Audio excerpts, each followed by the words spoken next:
Hello, everyone. Welcome to another episode of On Location with Gabby and Harvey. As always, I'm Gabby. This is Harvey, wherever he ends up on Gesturing, this gesturing in the with my ether. voice. Yeah. Today, I'm very excited because we are about to introduce a very near and dear friend of ours, and personally, my favorite director of photography to work with. I'd like to introduce everyone to Gabriel Lima. Hello, Gabe. hello. Hi, everybody. Thanks for the kind words, Gabby, even though I know you're lying, but thank you.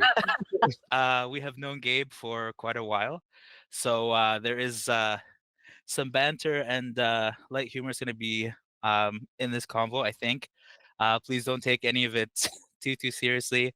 We have actually, speaking of which, Gabe, when did we all kind of meet and get to work together? I believe we met close to 9 years ago. We were both working on a short for, who was it for? Um, I want to say like Maurice. it was for Maurice. It was for Okay, all right, Maurice. there we go. Shot in the dark. Yeah, it was for Maurice. And that's where we met the first time. And we're like, hi, I'm Gabby. And I'm like, hi, I'm Gabe. Ha. Gabe himself is a wonderful, what would you say, cinematographer, videographer? Which title suits you best? Well, I feel like I'm a bit of everything, you know. I've had the crux and the blessing of having to run my own company for the last 8 years, and that kind of comes hand in hand with being a freelance. And in this world of running your own freelance company in the video industry, you kind of need to do a little bit of everything. If I were to narrow myself down, it would be kind of cinematographer and director, and then I do a lot of post work and coloring. So that's kind of where I would like to narrow myself down into. The company's called Cut Thru Media. We do everything from pre-production all the way to post, kind of full service. We have a little bit of rentals going on, and also we do quite a bit of crewing services as well. But we mainly focus right now on doing corporate and commercial, and we're slowly branching into doing more film production and things like that. What would you say was one of the kind of most difficult things about opening up a company, specifically like in Edmonton, to do these kind of services that you provide? That's a that's a pretty layered question, because there's been multiple difficulties along the way. Like at the beginning, it's like this insane imposter syndrome, right? Because you just one day pick up the camera, and in your eyes you're good, but then you're like, am I good enough to be getting paid for this? And then you get your first paycheck, and that question doesn't actually go away. And 8 years into it, that question still creeps up when I'm, charging bigger ticket clients, and I'm like, I'm, am I worth this kind of money? And then I see the finished product and I see everything that the team put together, and I'm like, yeah, we're beep worth this money. I'll beat myself up. It's a very small market in Edmonton, right? When it comes to commercial and corporate video, it's a small market in the sense that there's not enough people that put the value that our services actually hold, and I'm not talking about us, Cut Thru Media, or myself. I'm talking about the industry as a whole, especially these days with, anybody can pick up their cell phone and become viral on TikTok, right? And so that's probably been one of the toughest things, trying to find that, trying to build that value, and also trying not to see or act as competition with the other companies in the industry, right? Because we are not a big enough city or a big enough industry for us to be competition. At the end of the day, we end up relying on each other heavily, right? Whether it's, me with you guys, you, Gabby, Harvey. Can I signal? Do we, or is this wrong, Harvey? Do we not know Right. where? We don't know where we are. The Well, people only see me, right? I heavily I very closely work with teams like EPR, Moving Artistry, and other of the major players in the city, which are full of, insane talent, but also I feel like a lot of us understand that this isn't it's not a race for individuals to the finish. It's a kind of a race together. And what another hurdle that I personally find is the up and comers, they don't really understand that just yet. So there's a lot of undercutting, there's a lack of communication. And I feel like that's one thing that our industry in Edmonton, at least, very much needs, just kind of open communication between um, the companies that we're all trying to do the same. So why are we, starving each other out for a few $100s here and there? No, I definitely am with you on that. Like, Edmonton is not big enough for us to compete, and it's always like very interesting sometimes, even when we've had clients in the past and everything. Anytime like, oh, I'm working with this person, whatever, I'm like, great, fantastic, go work with them. Like I don't know what you telling me this was supposed to make me do besides like, like, do you think I was gonna be like, absolutely not, give that to me? No. But it's always nice to just like collaborate, to chat with them. Even sometimes when they do film or do anything, we're like, well, can we come help you on post? Can we help you on set? Like, what can we do to like make this entire project so much more easier? One of the things I do like that you do quite often, even though sometimes I feel like it probably exhausts you, is that you always seem to take on people who are like brand new, and you try to introduce them into like camera operating and kind of DPing in a sense. Why is that something that you choose to do and choose to kind of like um, assist with, even though it's going to take up like so much of the precious time you hardly have to give? Um, I just don't think gatekeeping is, something that we need or something that really brings any benefit to us. The more people we have that are skilled at the things that we do, the more beneficial it is for us in the long run, right? Um, Mind you, I think camera department in general in the city is completely overwhelmed with people. We have way too many people that want to be DPs, that want to be camera operators, that want to be first ACs. But that doesn't mean that the door needs to be shut.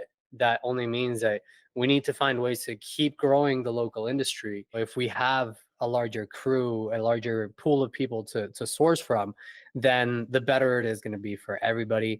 And who knows, they'll probably have better jobs than me and I'll end up working for them, right? It's just I really like that because I feel like it's true that the city's so small. We kind of need everybody. Have you worked with anyone, or has anyone worked under you that ended up starting with camera first and then slowly moved their way into like a different department? Because I know for me and Gabby, like at least when we first started, we were definitely like, yeah, let's do camera, let's do like DP things. But we slowly, like as time went on, we slowly fell more into like the post production role. Have you met anyone like that? Because I feel like it's a good gateway to other roles. yeah, you know what? It's a good question. I can't think of anybody off the top of my head that kind of has started in camera and then just kind of shifted towards post. Mainly because a lot of people that I've worked with are kind of in that same path that I'm on, which is kind of take on projects where maybe the budget's there, maybe it's not, but sometimes you just like to take a lot more things on your own. Or and it's wrong and I should stop. And my business advisor tells me to delegate and let things go. But I'm like, mine, Yeah. but it's I can't think of anybody off the top of my mind other than me. And that's because I love being on camera. I love DPing. For me, visualizing light is kind of it's my passion to kind of visualize light and figure out how something's going to look before I even turn the camera on, just by seeing the way the light is landing somewhere. Um, but on the other hand, there's nothing more comfortable for me than being able to be at home in my studio and transform a scene and bring out the mood that the DP and the director were looking for by crafting a color for it, which is, I feel, and also extremely undervalued craft in our local industry. The amount of DPs and directors that I've worked with that are well, not even DPs, just directors that I've worked with that they're like, whatever, just slap a Rec 709 on it and call it a day. Like that makes me cry inside for like hours every time I hear it. But yeah, and that's kind of a transition that I've started doing, where I'm trying to pick up more projects in post. Again, one reason being that the camera department is so saturated in the city, and we're kind of going through an up and down right now with the international things and whatnot. So I would probably be the closest example to that question, Harv. Did you find that in your experience, like, I don't know, do you kind of look at someone and like where they went to school for it? Or are you in Never. your head like, I don't really care about that. I want to know what sets you've been on. I want to see what you've Yeah, no, I could not care any less if anybody has. See how I had to think about how I was going to word this because Ah, bad words were going to come out. Um, I could not care any less how, like, what school you went to, how long you went there, what you graduated with. That to me means nothing. Like, to me, even before experience is, where's your passion? Where's your, where, how much do you want this job? How much do you want to succeed in this industry? That to me is way more important than anything else, because that also comes with a specific attitude to the way that they approach the project, right? You could have all the schooling that you want, but if you come to set with a terrible attitude, that's just going to spread, and that makes it uncomfortable for everybody to work with, and it just kind of puts everybody in a complaining mood, and nobody wants that, right? So that to me is what's most important. Now, let's circle back to the school thing, and it just kind of popped into my brain when you said Vancouver Film School, because I was talking to a recent graduate recently, um, and one thing that I do find beneficial to schools like the Vancouver Film School is that they kind of get you in the experience of working before actually working. At least from what I was hearing from this recent graduate, she was telling me that they uh, they made her do her own shorts and write her own shorts and produce them, and I think that's something that you don't get with guidance unless you already know somebody in the industry, right? And not a lot of people that want to do this know somebody in the industry. I mean, you see it every other day in the Facebook group for Edmonton Film, people posting, "Hey, I'm so and so, and I really want to make a movie." And I think like everybody just looks at that and kind of scrolls through because they don't have the time to waste on somebody who's just kind of fully inexperienced in trying to do Making it. that, mhm. trying to make a movie, because they know it's going to be a hard experience because they have no knowledge of how things work.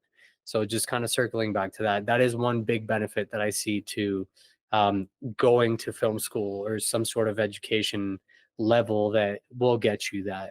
Because other than that, it's just networking, and that's not always the easiest until you start doing things yourself and start getting noticed for it.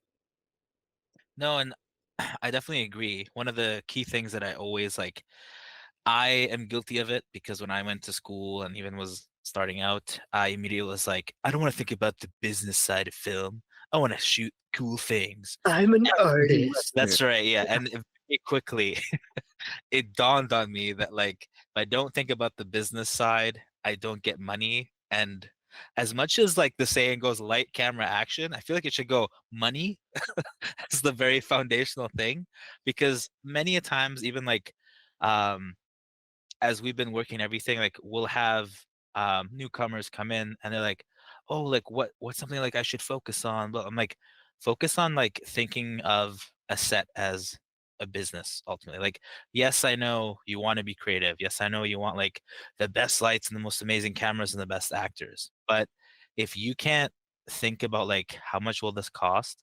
Where am I going to bring this money from? Who am I going to hire?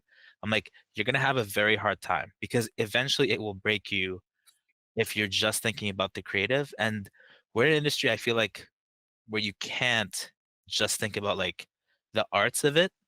I, You have to think like, what is this costing?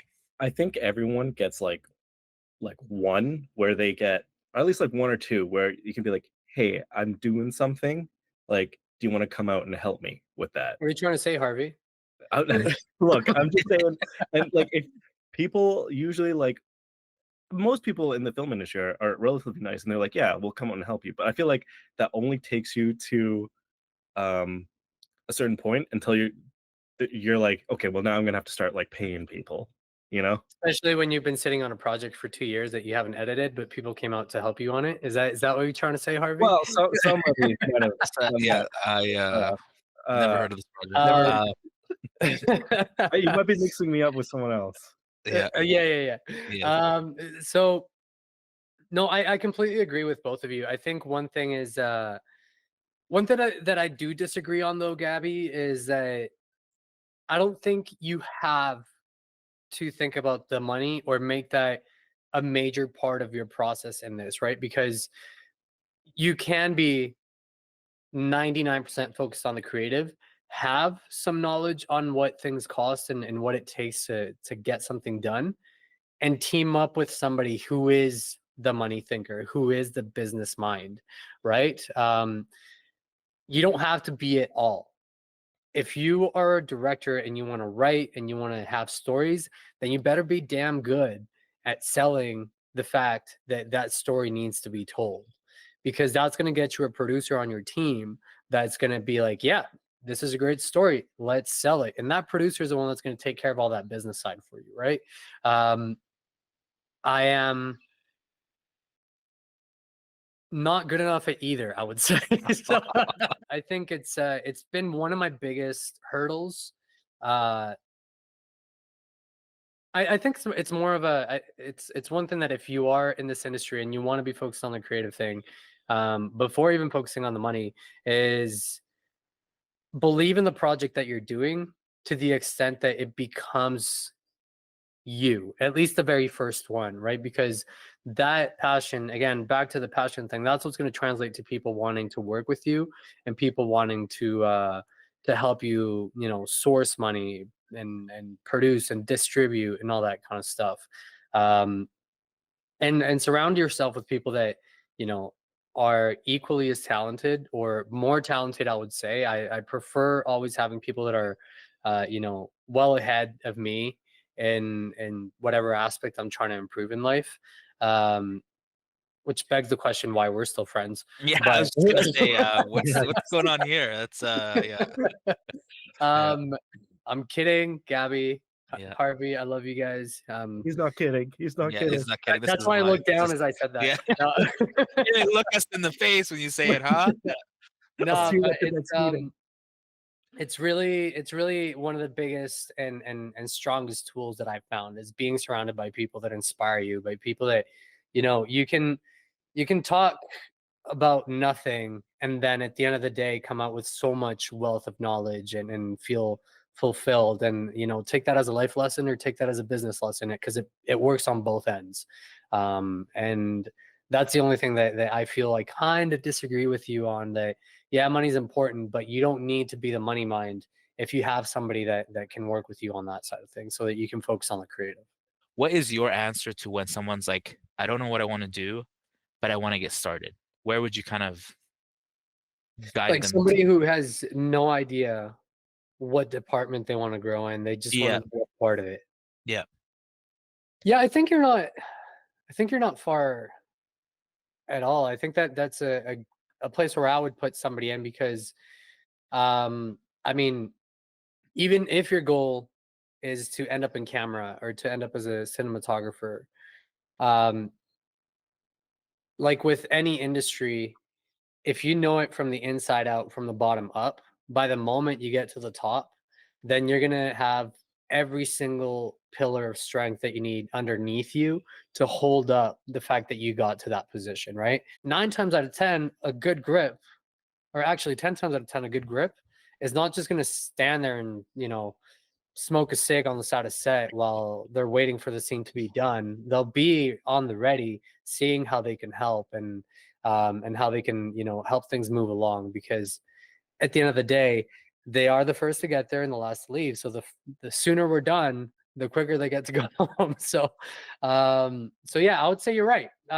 If you've never done this and you want to get into it, get some experience. As a grip or as a gaffer, or on those teams, not as one of those crew members. I think one of the most useless positions for learning, unless you want to get on the other side of the line for it, and kind of be on the producer side of things, is being a PA. Because really, you're just running around handing out radios, handing out drinks, and like it's a necessary position, yes. But if your goal is to learn on the actual action of making film, then I don't think it's a good position to start. Maybe it's a good position to learn, to get to know people and make connections. But if you actually want to work on a set as part of crew, then I would say, yeah, grip and gaff are good positions. I mean, it is a tough question because it depends what your ultimate goal is, right? Because if you want to work as an art person, then there's no reason why you should be in grip and gaff. Just try to get working on an art team, right? Because while we live in the same world, it's very different little cities. I wanted to kind of bring it back there, and I know like you said that PA is not the way to go. Just to expand on that for the people that don't know, production assistant would be what a PA is. I'm kind of on the fence with you on that one too, because many a times when I get to see them on set, they are not in where I would put them. Because like I've talked to them like, oh, I want to go into like arts, or I want to go into like set deck, or I want to go into like these things. I'm like, then why PA? Because I don't think you're utilizing your time as best as you could be if you were like, assisting with set deck, or, like however the process goes. But many times I've also felt like with PAs, it's like this position that began in like Hollywood, where they really like hazed and tortured young kind of recruits. And eventually, if they kept coming back, then they gave them responsibilities and things like that. Yeah, it's kind of what I Um, meant by like it's a position that allows people to kind of network and get to know other people, right? It's not necessarily going to get you into any position where you can learn anything, because you're not actually working on anything other than running around and doing things and getting things that you're asked to do. But it is a beneficial role for people that know nobody and want to know people, because it will get you in the door. Um, a lot of productions, low budget, high budget, whatever you want, no budget, they have use for a PA. Like an extra set of hands is never, it's never looked down on. But if your goal is to learn something, I don't think you learn much as a PA, unless you really want to go into the producer side of things. Then you can kind of, stick a little bit closer to those people and kind of learn the lingo and see the things that go on that even a lot of crew don't know, because they're completely separate worlds. Was there any film so far that you've worked on where you were like, this has been my most fun project to do so far? Um, I think I bring that thought to every single one that I work on, because every single one has been different, whether it's locations, whether it's the role that I have on that crew, whether it's crew itself, it's very different. There have been some extremely dreadful ones that I've worked on that I wouldn't wish on my worst enemies. But but in terms of like the most fun one, I don't think there is like a most fun. We Yes, just I should rephrase that. Sorry. Maybe not the most fun, but one that you like learned the most on. yeah. So hmm, I just finished shooting a couple of weeks ago. I was B camera operator on a Lifetime thriller, and I got to work with a local DP who is extremely talented, and I got to see him do things for this type of movie that I haven't seen done with this budget level before, in terms of visuals, and he just kind of pushed the bar enough to make it feel different, and for me to see how much you can push the bar on a project that has such strict guidelines, but still be able to make it, relatively artistic or pleasing to watch, unlike most of those type of movies that feel like you're watching a soap opera. Mm, okay, okay. You'd mentioned that, you know, um, your favorite like you worked as a DP that you enjoyed doing so in the city. I don't think I asked who is your favorite director of photography? Like in general, Yes. oof, that's a big question. I Um, ask some good ones sometimes. Go on. I think one of my favorite ones for sure is Hoyt van Hoytema, Hoytenma, What? Okay. He's the DP for like Interstellar, Tenet. Ah. Yeah, Oh, yeah. He is for sure one of my absolute favorites. He has the dude's insane. Like he was um handheld operating an IMAX camera on a boat for Dunkirk. Like that like this dude is freaking crazy. He is he's something else. I don't know, man. Like him, Greg Fraser Okay. from Dune. Hmm. Um, yeah, and I think I'm also biased to Hoyt because I'm really sorry if I'm butchering that name, but uh, my favorite movie of all time is Interstellar. So it's I'm kind of Mm, biased maybe because of that, yeah. but yeah. Um, That movie, I'm sure the audience has never seen. yeah, Um, no, it's one of the most unwatched movies ever. Gabe, I wanted to quickly ask you, what projects and things are you kind of up to with like Cut Through? What's coming up next down the pipeline? Well, right now, oh shoot. Um, right now I'm just doing some corporate commercial work. Looking to kind of expand our client base, and so trying to get some spec